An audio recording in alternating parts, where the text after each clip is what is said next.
নমস্কার বন্ধুরা, চলে এলাম আর একটা দিশা কিচেনের আর একটা নতুন রেসিপি নিয়ে। আজকের রেসিপিটা হলো এই যে টাটকা একদম কই মাছগুলো আমি কেটে ধুয়ে ফ্রেশ করে নিয়েছি পরিষ্কার করে। আর এর সঙ্গে রান্না করব সাদা বেগুন। চলো এই রেসিপিটা কেমন করে আমি রান্না করব, ভিডিওটা না দেখলে বুঝতে পারবে না। একদম গ্রাম বাংলার রেসিপি। এই রেসিপিগুলো কিন্তু কোথাও আর পাবে না আমার চ্যানেলে ছাড়া, কারণ একদম গ্রাম বাংলার রেসিপিগুলো আমি কোনো মশলা ছাড়া বেগুনের এই রেসিপিটা করে তোমাদের দেখাবো। তো ভিডিওটা পুরো দেখতে হবে। তাহলে এবার বেগুনগুলোকে কেটে ধুয়ে পরিষ্কার করে নিয়ে তারপরে আসছি। আর এই বেগুনের সঙ্গে এই কই মাছের আলাদাই একটা টেস্ট হয়, না দেখলে বুঝতে পারবে না। তো চলো বেগুন দিয়ে কই মাছ দিয়ে একটা রেসিপি হয়ে যাক। দেখো বন্ধুরা, বেগুনগুলো কিন্তু কেটে কেটে জলের মধ্যে ফেলতে হবে, নাহলে কালো হয়ে যাবে।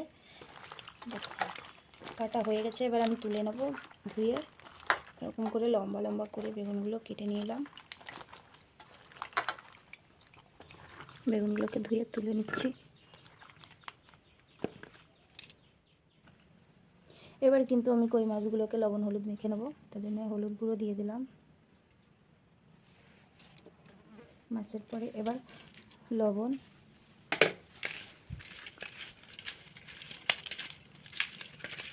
আর ওদিকে আমি গ্যাসের উপরে কড়াইটা বসিয়ে দিয়েছি। কড়াইটা গরম হয়ে গেছে। চলো এবার রান্নার দিকে। কড়াইটা গরম হয়ে গেছে বন্ধুরা, এবার আমি তেল দিয়ে দিলাম। সর্ষের তেলে রান্নাটা হবে। আমার প্রতিটা রান্নায় প্রায় সর্ষের তেলেই করি, খুবই কম আমরা সয়াবিন তেলটা ব্যবহার করি। তো এবার দিয়ে দেবো ফোড়নে রাঁধুনি মাছগুলোকে এক এক পিস করে দিয়ে দেবো তেলের মধ্যে। মাছ ভেজে নেব।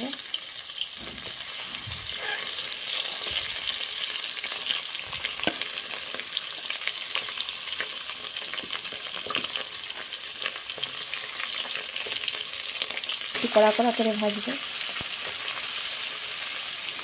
এবার আমি এই কড়ার মধ্যে লঙ্কা দিয়ে দেবো। তরকারিতে আমি যতটা লঙ্কা দেবো দিলাম। যেহেতু আমি জলদি রান্না করছি, রান্নাটাও জলদি কমপ্লিট করতে হবে আমার, তার জন্য হলুদ, পরিমাণ মতো লবণও দিয়ে দিলাম। তারপরে এবার আমি জল দেবো। আমি এখানে এই যে পরিমাণ মতো জল দিয়ে দিয়েছি মাছের মধ্যে। এবার আর একটু হলুদ গুঁড়ো আমি এর মধ্যে অ্যাড করে দেবো। খুব ফুটে উঠেছে। এখন আমি যে কেটে রেখেছিলাম বেগুনগুলো এর মধ্যে দিয়ে দেবো।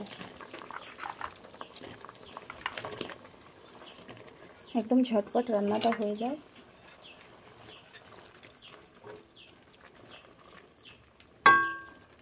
যে বেগুনটা কিন্তু ঢেকে দিয়ে রান্না করা যাবে না, এভাবেই রান্না করতে হবে।